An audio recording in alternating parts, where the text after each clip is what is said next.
Hey AP Lit, today is Thursday. I believe it is the 7th, and you guys are back to slideshow work. So you guys finished reading part 1. You guys read page 117 through 145. You have 7 more talking points. So today I'm just going to revisit the super slideshow, give you some of my thoughts and takeaways from the reading chunk, and then also review the rubric. So this is blank because I'm making this video before spring break, but you hopefully have a whole bunch of slideshows in this area. And then what you're going to do is shift to the purple area, which is what we're going to call chunk 2. You guys should have read 11 through 15, and I want you to pick one of these. Each of you will kind of debate out which talking point you want, and then you guys are going to add some slides after this big purple slide.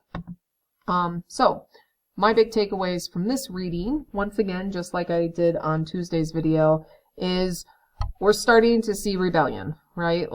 And I think rebellion or revolution, or you can see acts of defiance on behalf of Nurse Ratchet's crew, or how they are rebelling against Nurse Ratchet. It really is towards the end of the scene. But you can see McMurphy is trying to push people to rebel or challenge the system. I think there's a lot of symbolic meaning in some of the different chapter chunks that happen. And then I also just think the characterization of McMurphy is very problematic and inspiring and conflicting. And there's just parts about him that I like and then other parts I don't. So we will often call him an anti-hero. So that's something you could explore or discuss if you wanted to. But there's aspects about his characterization that I think are really curious in this scene, the scenes that follow. So there he is right there. And then also Chief. So I always ask the question, do you think Chief is getting better? Is he staying the same, or is he getting worse? Because his narration will kind of mimic his mental state and his condition. And so, is he still reliable? Is he still suffering from some of the symptoms of the ward and what it's doing to him?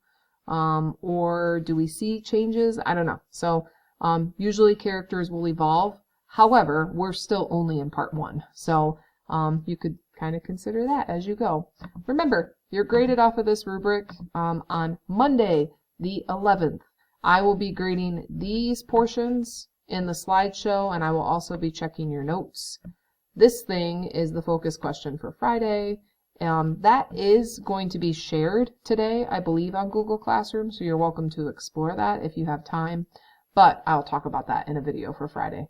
You guys will see tomorrow. So make sure whatever your talking points are, they're well analyzed. Now that means you might be talking and explaining it out in the classroom, but you should have thoughtful, thorough, dynamic annotations on the slide. You should have some really great discussion points and also evidence to help channel that discussion. Okay? And then make sure your slides are creative, clever, visually effective. Think about the visuals. That's not just pictures. That could also be text and things like that. Definitely consider organization of, what the points are and how you plan to talk about them. And then just be careful when you are Googling images that you don't do any cuckoo's nest spoilers. So that can happen, especially if you're looking for imagery, because it will pop up from the film. Although I will say the film is not actually 100% accurate to the book. So, any questions? Work off of these. Whoops, nope, not those ones. Work off of the purple. So work off the purple talking points.